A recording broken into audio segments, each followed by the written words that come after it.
warahmatullahi wabarakatuh. Kami dari kelompok 5 Tata Hukum Pemerintahan, yang mana kelompok ini terdiri dari saya, Cahaya Adi Pratama dengan NIM 20200052013, lalu yang kedua ada Putri Syafrina Hakania dengan NIM 20200520124, lalu yang ketiga ada Nisaul Hasanah dengan NIM 2020005201131, lalu yang terakhir ada Bagus Wahyu Wirawan dengan NIM 20200052109. Kami di sini akan mempresentasikan materi tata hukum pemerintahan tentang asas-asas umum pemerintahan yang baik.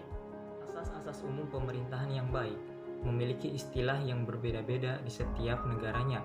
Di Indonesia dikenal sebagai asas-asas umum pemerintahan yang baik, sedangkan di Belanda dikenal sebagai Algemene Beginselen van Behoorlijke Bestuur. Sedangkan di Inggris dikenal sebagai The Principle of Natural Justice. Asas-asas umum pemerintahan yang baik lahir sebagai bentuk kekhawatiran penggunaan phrases Hermessen atau discretion dalam mewujudkan welfare state atau social state di Belanda. Pemikiran ini timbul dari panitia De Monche di Nederland atau Belanda dalam rangka meningkatkan perlindungan hukum bagi warga masyarakat tahun 1950. Ajaran asas-asas umum pemerintahan yang baik atau Algemeen Beginselen van Behoorlijke Bestuur dikembangkan oleh ilmu hukum dan jurisprudensi baik lingkungan administrasi negara maupun putusan pengadilan. Asas-asas umum pemerintahan yang baik telah memperoleh tempat dalam peraturan perundang-undangan dan jurisprudensi Belanda. Fungsi dan arti penting asas-asas umum pemerintahan yang baik bagi administrasi negara sebagai pedoman dalam melakukan penafsiran dan penerapan terhadap ketentuan-ketentuan perundang-undangan yang bersifat sumir, samar, atau tidak jelas. Sedangkan bagi masyarakat atau pencari keadilan sebagai alasan gugatan sebagaimana pasal 53 ayat 2 Undang-Undang Nomor 5 Tahun 1986 sebagaimana telah diubah dengan Undang-Undang Nomor 51 Tahun 2009. Bagi hukum PT UN sebagai alat penguji dan membatalkan keputusan yang dikeluarkan badan atau TUN sebagaimana disebutkan pasal 53. Bagi legislatif berguna dalam merancang suatu undang-undang. Asas-asas umum pemerintahan yang baik ini dipandang sebagai suatu norma hukum yang tidak tertulis. Walaupun tidak tertulis, asas ini tetap saja dihormati dan juga ditaati oleh para pemerintahan Belanda. Selain itu, asas-asas umum pemerintahan yang baik ini memiliki 7 asas yang sudah memiliki tempatnya di negara Belanda. Salah satu contohnya yaitu adanya asas kepastian hukum. Asas kepastian hukum di sini dipecah menjadi 2 kategori. Yang pertama, adanya aspek material, dan yang kedua, adanya aspek formal, yang dimana masing-masing pada kedua aspek tersebut memiliki kandungan makna tentang kepastian hukum yang terdapat di dalam kedua aspek tersebut. Isi ataupun kandungan makna pada aspek material berisikan tentang menghormati segala bentuk hak yang telah diperoleh oleh seseorang berdasarkan suatu putusan yang telah diambilkan oleh pemerintah. Lalu, isi dan kandungan makna pada aspek formal yang kedua ini berisikan tentang memberikan segala haknya untuk mengetahui dengan tepat apa yang ingin diketahui serta apa yang ingin dicapai dan juga dikehendaki pada suatu ketetapannya. Lalu pada asas yang kedua adanya asas keseimbangan, di mana pada asas ini menggambarkan sebuah asas yang terjadi karena adanya keseimbangan ataupun kesetaraan antara hukuman jabatan dan juga adanya kelalaian atau yang biasa dikenal dengan nama kealpaan pegawai. Lalu pada asas yang ketiga ini berisikan tentang asas kesamaan dalam mengambil sebuah putusan, di mana pada asas ini menghendaki aparat pemerintah ataupun aparat negara untuk mengambil sebuah tindakan yang sama sesuai dengan fakta yang ada. Lalu selain itu, asas ini juga berisikan tentang ajakan memaksa kepada pemerintah untuk menjalankan suatu kebijakannya.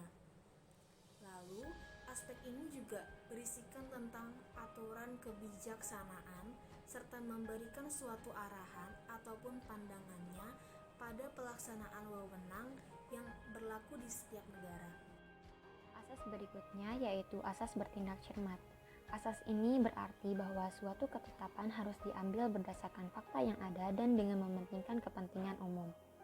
Hal yang harus dipertimbangkan oleh pemerintah dalam menerbitkan suatu ketetapan yaitu faktor-faktor terkait, alasan-alasan yang diajukan oleh pihak yang bersangkutan, dan akibat hukum yang timbul dari ketetapan tersebut. Selanjutnya, asas motivasi untuk keputusan. Asas ini menghendaki agar setiap keputusan memiliki motivasi atau alasan yang cukup dengan benar dan jelas. Asas selanjutnya yaitu asas tidak mencampur adukan kewenangan yang menghendaki agar pejabat tidak menggunakan wewenangnya untuk tujuan lain di luar ketentuan. Terdapat dua jenis penyimpangan penggunaan wewenang menurut Undang-Undang Nomor 5 Tahun 1986.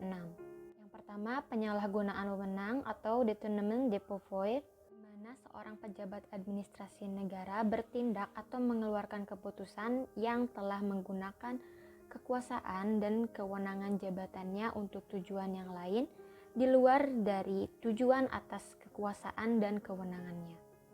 Dan yang kedua adalah sewenang-wenang atau willekeur, yaitu tindakan tanpa dasar hukum atau tindakan semena-mena oleh pejabat administrasi negara yang dapat atau telah merugikan seseorang. Kemudian asas permainan yang layak atau fair play. Asas ini menuntut pejabat administrasi negara untuk bersikap jujur dan terbuka terhadap segala aspek yang terkait dengan hak-hak warga negara. Selanjutnya, asas keadilan dan kewajaran. Asas ini menghendaki setiap tindakan badan atau pejabat administrasi negara untuk selalu memperhatikan aspek keadilan dan kewajaran.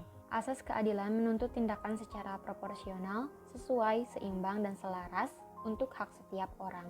Sedangkan asas kewajaran menekankan untuk memperhatikan nilai-nilai yang berlaku di masyarakat.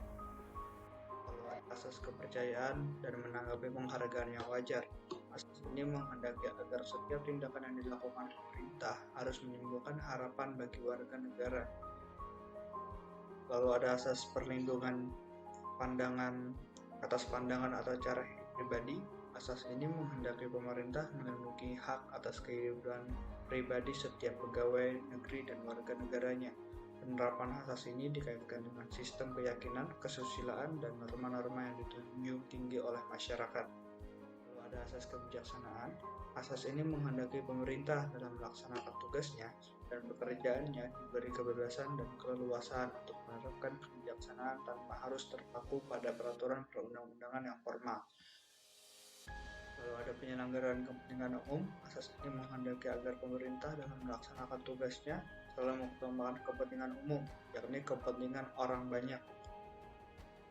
Lalu ada asas-asas umum penyelenggaraan negara baik dalam Undang-Undang Nomor 28 Tahun 1999. Asas kepastian hukum yaitu asas dalam negara hukum yang mengutamakan berdasarkan peraturan perundang-undangan, kepatuhan, dan keadilan dalam melaksanakan setiap kebijakan penyelenggaraannya.